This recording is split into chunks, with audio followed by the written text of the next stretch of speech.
ಗುರುಜಿ, ಕುಪ್ಪೂರಿನ ವಿಶೇಷತೆಯ ಕುರಿತು ನೀವು ತಿಳಿಸ್ಕೊಡ್ತಿದ್ದೀರಾ.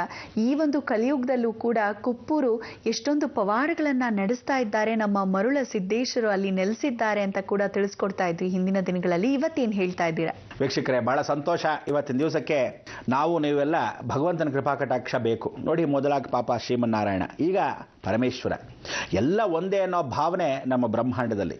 ನೀವು ಪೆದ್ದುಗಳು ಸಾಕಷ್ಟು ಜನ ಇದು ಬೇರೆ ಅದು ಬೇರೆ ಅಂತ ಒದ್ದಾಡ್ತೀರ. ಗಂಡ ಹೆಂಡತಿರ ಒಂದು ಬಾಂಧವ್ಯ ಹರಿಹರ ಸಂಗಮ ಇದ್ದ ಹಾಗೆ. ಈ ಹರಿಹರ ಸಂಗಮದಲ್ಲಿ ಭಗವಂತನ ಕೃಪಾಕಟಾಕ್ಷ ಸ್ವಾಮಿಯೇ ಶರಣಮಯ್ಯಪ್ಪ. ಹರಿಹರ ಸಂಗಮ ಆಗಿರೋದ್ರಿಂದನೇ ಸ್ವಾಮಿ ಅಯ್ಯಪ್ಪ ಬಂದ ಹಾಗೆ ಬ್ರಹ್ಮಚಾರ್ಯತ್ವ ಅಂದರೆ ಜಗತ್ತಲ್ಲಿ ಸರ್ವಜ್ಞಾನವೂ ಪ್ರಾಪ್ತಿಯಾಗತ್ತೆ. ಮದುವೆ ಅಂತಕ್ಕಂಥ ವಿಚಾರ ಪ್ರತಿಯೊಬ್ಬ ಮನುಷ್ಯನಿಗೂ ಹೇಗಾಗಬೇಕು ಅನ್ನೋ ಜೀವನದಲ್ಲಿ ಬರೆದಿದೆಯೋ ಅದೇ ರೀತಿ ಸುಖ ಸಂಸಾರದಲ್ಲಿ ನೀನು ಎಷ್ಟೇ ಕಷ್ಟ ಬರಲಿ ಆ ಸಂಸಾರದಲ್ಲಿ ಸಾಗಬೇಕು. ಈ ಸಾಗಬೇಕಾದ ಸಂಸಾರದಲ್ಲಿ ಕಷ್ಟಗಳಿಂದ ದೂರ ಆಗಬೇಕಾದ್ರೆ ನಾವುಗಳ ಭಗವಂತನ ಪ್ರಯತ್ನ, ಭಗವಂತನ ಯಾಚನೆ, ಭಗವಂತನಲ್ಲಿ ಸರ್ವದಾ ನಿತ್ಯ ಕಲ್ಯಾಣ ಅಂತ ಪೂಜೆ ಕೈಂಕರ್ಯಗಳನ್ನು ಮಾಡ್ತಾನೇ ಇರಬೇಕು. ನೀವು ಒಂದು ದಿವಸ ಪೂಜೆ ಮಾಡ್ತೀರಾ, ಮತ್ತೊಂದು ದಿವಸ ಬಿಟ್ಟುಬಿಡ್ತೀರಾ. ಎಲ್ರಿಗೂ ಹೇಳ್ತಾ ಇದ್ದೀನಿ, ಪ್ರತಿಯೊಬ್ಬರು ಪೂಜೆ ಪುನಸ್ಕಾರವನ್ನು ಮಾಡ್ಕೊಂಡಿರೋರು, ಲಿಂಗಧಾರಣೆಯನ್ನು ಮಾಡ್ಕೊಂಡಿರ್ತಕ್ಕಂಥವ್ರು ಇವತ್ತಿನಲ್ಲ ಯಾವತ್ತಿಗೂ ಎಂದೆಂದಿಗೂ ಸದಾ ಶಿವನ ಪೂಜೆಯಲ್ಲಿ ಇರಬೇಕು. ಧರ್ಮ ವಿರೋಧವಾಗಿ ಹೋಗ್ಕೊಡ್ದು ಧರ್ಮ ಪರಿಪಾಲನೆಯನ್ನು ಮಾಡ್ಕೊಳ್ತಕ್ಕಂಥ ಅವಕಾಶ ಎಷ್ಟೋ ಜನ್ಮದ ಪುಣ್ಯ. ಇಂಥ ಒಂದು ಪುಣ್ಯವನ್ನು ಸಂಪಾದನೆ ಮಾಡಬೇಕಾದ್ರೆ ಇವತ್ತಿನ ದಿವಸ ಯಾರು ಆ ಸಾಕ್ಷಾತ್ ಕುಪ್ಪೂರ ಈಶ. ಆ ಕುಪ್ಪೂರ ಈಶ ಏನೇನೆಲ್ಲ ಸಾಧನೆ ಮಾಡ್ದ, ಹೇಗೆಲ್ಲ ಸಾಧನೆ ಮಾಡ್ದ, ಸರ್ವಸಿದ್ಧಿಯನ್ನು ಹೇಗೆ ಪಡೆದ, ಅವನ ಪವಾಡ ರೂಪದಲ್ಲಿನ ನೋಡಕ್ಕೆ ಮೊದಲು ಬನ್ನಿ ಆ ಈಶನ ಸ್ವಾಗತಿಸೋಣ ವೀಕ್ಷಕರೇ.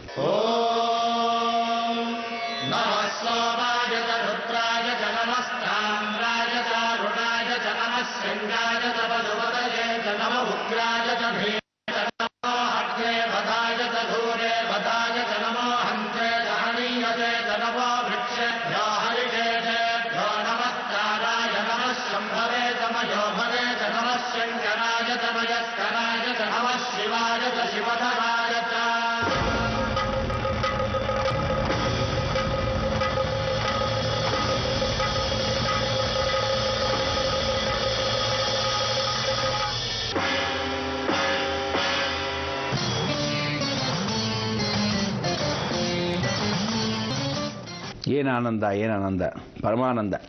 ಭಗವಂತನ ಕೃಪಾಕಟಾಕ್ಷದಲ್ಲಿ ಎಲ್ಲರೂ ಕೂತ್ಕೊಂಡಿದ್ದೀರಾ, ಭಾಳ ಸಂತೋಷ. ಇಡೀ ಜಗತ್ತಲ್ಲಿ ಸರ್ವಧರ್ಮ ಪ್ರಿಯ ಅಂತಕ್ಕಂಥದ್ದು ಏಕೈಕವಾಗಿ ನಡೀತಕ್ಕಂಥದ್ದು ಬ್ರಹ್ಮಾಂಡದಲ್ಲಿ ಮಾತ್ರ.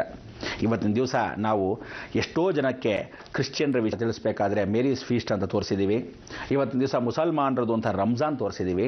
ಎಷ್ಟೋ ಜನ ಸಿಖ್ ಇಸಾಯಿ ಅಂತ ಹೇಳಿ ಅವರ ಕಾರ್ಯಕ್ರಮಗಳನ್ನು ತೋರಿಸಿದ್ದೀವಿ. ಸರ್ವಧರ್ಮ ಸಮನ್ವಯವಾಗಿರ್ತಕ್ಕಂಥ ಏಕೈಕ ಕಾರ್ಯಕ್ರಮ ಬೃಹದಾಕಾರದಲ್ಲಿ ಬೃಹತ್ ಬ್ರಹ್ಮಾಂಡ ಬೆಳೆದು ನಿಂತಿರೋದು. ಇವತ್ತು ಎಲ್ಲ ಧರರು ಎಲ್ಲ ಪೂಜೆಯನ್ನು ಕೈಂಕರ್ಯವನ್ನು ಯದ್ಭಾವಂ ತದ್ಭವತಿ, ತಮ್ಮ ಭಾವನೆಗಳಿದ್ದಾಗೆ ಪೂಜೆ ಮಾಡಿ. ಆದರೆ ಯಾವತ್ತೂ ತಿಳ್ಕೊಳ್ಳಿ, ಧರ್ಮ ವಿರೋಧ ಹೋಗಬೇಡಿ, ಧರ್ಮದ ವಿರೋಧ ಯಾರನ್ನೂ ಕರೀಲೂಬೇಡಿ. ಅದೇ ರೀತಿಯಾಗಿರ್ತಕ್ಕಂಥ ಈ ಒಂದು ಕೈಂಕರ್ಯ ಸಿದ್ಧ ಪುರುಷರು ಎಷ್ಟು ವಿಶೇಷ ಅಂದರೆ, ಇವತ್ತು ನಾವು ನೀವು ಒಂದು ಕ್ಷೇತ್ರಕ್ಕೆ ಹೋದರೆ ಸಾಕು, ಬೇರೆ ಊರಿನಲ್ಲಿರ್ತಕ್ಕಂಥವನು ಪರಿಚಯನ ಆಗ್ತಾನ ಅಂದರೆ ಋಣ ಇದ್ದರೆ ಮಾತ್ರ. ಅಂಥ ಒಂದು ಕ್ಷೇತ್ರದಲ್ಲಿ ಶ್ರೀಶೈಲ ಮಲ್ಲಿಕಾರ್ಜುನ ಕ್ಷೇತ್ರದಲ್ಲಿ ತಪಸ್ಸನ್ನು ಮಾಡಿ ಸರ್ವಶಕ್ತಿಯನ್ನು ಬಲ್ಲಿರತಕ್ಕಂಥ ಆ ಸಿದ್ಧ ಪುರುಷ ಸಾಕ್ಷಾತ್ ಸಿದ್ಧ ನಾಗೇಶ್ವರ. ಸಿದ್ಧಿಯನ್ನು ಪಡೆದ ಮೇಲೆ ನಾಗೇಶ್ವರನು ಅವನ ಜೊತೆಗೆ ಇರ್ತಾನೆ. ಇವತ್ತಿನ ದಿವಸ ಪರಮೇಶ್ವರನ ಕೊರಳಲ್ಲಿ ಹೇಗೆ ನಾಗೇಶ್ವರನ ಇರ್ತಾನೋ ಹಾಗೆ ಎತ್ತಿನ ಮೇಲೆ ಕೊರಳಲ್ಲಿ ಯಾವತ್ತೂ ನಾಗೇಶ್ವರನ ಇದ್ದೇ ಇರ್ತಾನೆ. ಅದಕ್ಕೆ ಹಸುಗಳಿಗೆ ಸಾಧಾರಣವಾಗಿ ನೋಡ್ಬೋದು, ಏಕಾಂತವಾಗಿ ಕೂತ್ಕೊಂಡಿದ್ರೆ ಒಬ್ಬರೇ ಕೂತ್ಕೊಂಡಾಗ ನೀವು ಅದನ್ನು ಗಮನಿಸಬೇಕು. ಅದರ ಹಣೆಯ ಭಾಗದಲ್ಲಿ ಸಾಕ್ಷಾತ್ ನಾಗದೇವತೆ ಯಾವತ್ತೂ ಪ್ರಕಟವಾಗಿ ಕಾಣಿಸ್ತಾ ಇರುತ್ತೆ. ಇವು ಕಣ್ಣಿನ ಮುಖಾಂತರ ನೋಡಬಾರ್ದು, ಆ ಮುಖ ಭಾವನೆಯಲ್ಲಿ ನೋಡಬೇಕು. ಇಂಥ ಮುಖ ಭಾವನೆ ನೋಡಿದಾಗ ಭೂಸ್ಪರ್ಶವಾಗಿರ್ತ ಮುಖವನ್ನು ನೋಡ್ತಾ ಹಾವಿನ ಶೇಷ ಆದಿಶೇಷನು ಅಲ್ಲೇ ನಿವಾಸ.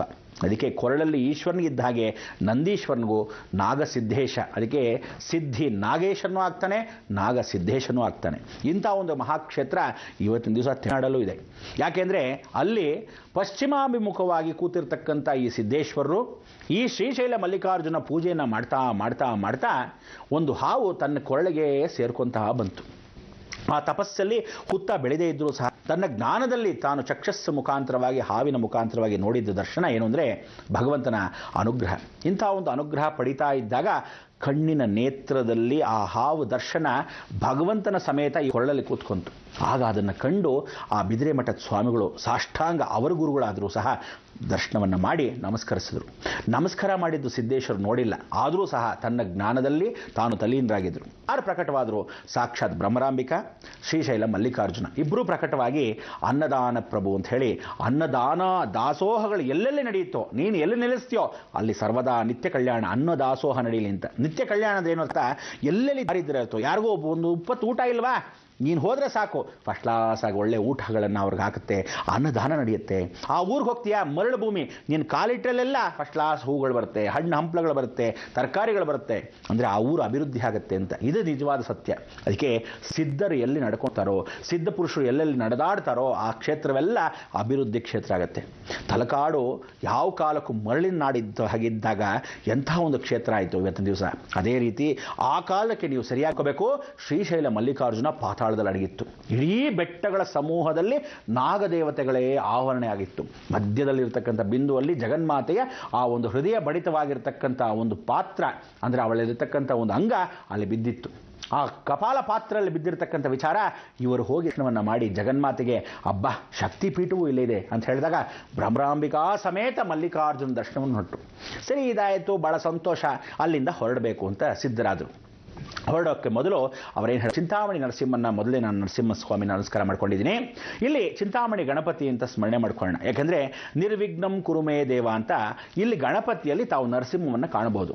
ಒಂದು. ಎರಡನೇದು, ಶ್ರೀಶೈಲಕ್ಕೆ ಒಳಗಡೆ ಕಾಲಿಡಕ್ಕೆ ಮೊದಲು ಗಣಪತಿ ಒಳಗೆ ನರಸಿಂಹ ಕಾಣೋದಿರಲಿ, ಅವನಿಗೆ ದಾಳಿಂಬೆ ಹಣ್ಣು ಕೊಟ್ಟಾಗ ಮಕ್ಕಳಿಗೆ ಜ್ಞಾನವನ್ನು ಕೊಡ್ತಾನೆ ಆ ಗಣಪತಿ. ಒಳಗಡೆ ಪ್ರವೇಶ ಮಾಡಬೇಕಾ ಬೇಡವಾ ಅಂತ ವಿಘ್ನಗಳನ್ನು ಹೆಚ್ಚು ಮಾಡ್ತಾನೆ ಮಲ್ಲಿಕಾರ್ಜುನ ಸ್ವಾಮಿ ಕ್ಷೇತ್ರದಲ್ಲಿ. ಅಂದರೆ ಗಣಪತಿನ ನೋಡದೆ ಯಾರು ಒಳಗೆ ಶ್ರೀಶೈಲ ಒಳಗೆ ಪ್ರವೇಶ ಮಾಡ್ತಾರೆ, ಇವನು ದ್ವಾರದಲ್ಲೇ ಇರ್ತಾನೆ. ದ್ವಾರದಂದ್ರೆ ಒಂದು ಸುಮಾರು 2-3 ಕಿಲೋಮೀಟರ್ ದೂರದಲ್ಲಿ, ಇನ್ನೇನು ಶ್ರೀಶೈಲ ಹತ್ರ ಬರ್ತಾ ಇದ್ರೆ 2-3 ಕಿಲೋಮೀಟರ್ ದೂರದಲ್ಲೇ ಇರ್ತಾನೆ ಚಿಂತಾಮಣಿ ನರಸಿಂಹ. ಇವನು ನರಸಿಂಹಸ್ವಾಮಿಯ ನರಸಿಂಹ ಅನುಗ್ರಹ ಅಂದರೆ ಆ ಕ್ಷೇತ್ರವೆಲ್ಲ ನರಸಿಂಹ ಆಕಾರದಲ್ಲಿ ಇರ್ತಕ್ಕಲ್ಲಿ ಗಣಪತಿ ಅಲ್ಲೇ ಉದ್ಭವ ಆಗಿದ್ದಾನೆ. ಈ ಗಣಪತಿಯನ್ನು ದರ್ಶನ ಮಾಡ್ಕೊಂಡು ಎಲ್ಲ ಯಾವ ಗಾಡಿ ಬರಲಿ ಒಂದು ನಮಸ್ಕಾರ ಮಾಡ್ಕೊಂಡು ಒಳಗೋದು. ಪ್ರವೇಶ ನಮಸ್ಕಾರ ಮಾಡ್ಕೊಳ್ಳೋಕೆ ಪ್ರವೇಶ ಮಾಡಿದ್ರೆ ಇವನು ಅನ್ಕೊಂತಾನೆ, ನಾನು ನೆಟ್ಟಿಗೆ ಬಂದ್ಬಿಟ್ಟಪ್ಪ, ಏನು ಯೋಚನೆ ಇಲ್ಲ. ಅವನು ಪಾಪ ಗೊತ್ತಿಲ್ಲದೆ ಬಂದರೆ ಏನು ಪ್ರಯೋಜನ ಇಲ್ಲ, ಪರವಾಗಿಲ್ಲ. ಆದರೆ ಗೊತ್ತಿದ್ದು ಎಷ್ಟೋ ಜನ ಅದನ್ನು ಮರ್ತು ಹೋಗಿದ್ದಾರೆ.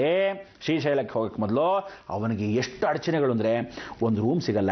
ಇವರು ಸಾಧಾರಣ ಅನ್ಕೊಂಡ್ಬಿಡ್ತಾರೆ, ಎಷ್ಟೇ ಕಾಲಿದ್ರು ರೂಮ್ ಕೊಡಲ್ಲ ಅಂತ ಹೇಳ್ಕೊಳಕ್ಕೆ ಬರ್ತಾರೆ. ಇಲ್ಲ, ನಾನು ಚೌಟ್ರಿಲಿ ಪಕ್ಕದಲ್ಲೇ ಮಲ್ಕೊತೀನಿ, ಇದೆಲ್ಲ ಮೇಲ್ಕೆ ಇಲ್ಲ ಮಲ್ಕೊಳ್ಳೋಂಗಿಲ್ಲ. ಅಂದರೆ ವಿಘ್ನಗಳು ಹೆಚ್ಚಾಗಿ ಆಗ್ತಾನೆ ಇರುತ್ತೆ. ದೇವರ ದರ್ಶನ ಕ್ಯೂಲ್ ನಿಂತ್ಕೊಂಡಿರ್ತಾನೆ, ನಿಂತ್ಕೊಳ್ಳಿ, ಫುಲ್ ಕ್ಯೂವರ್ಗೆ ಬಂದ್ಬಿಡ್ತಾನೆ, ಬಾಗಿಲು ಹಾಕ್ಬಿಡ್ತಾರೆ.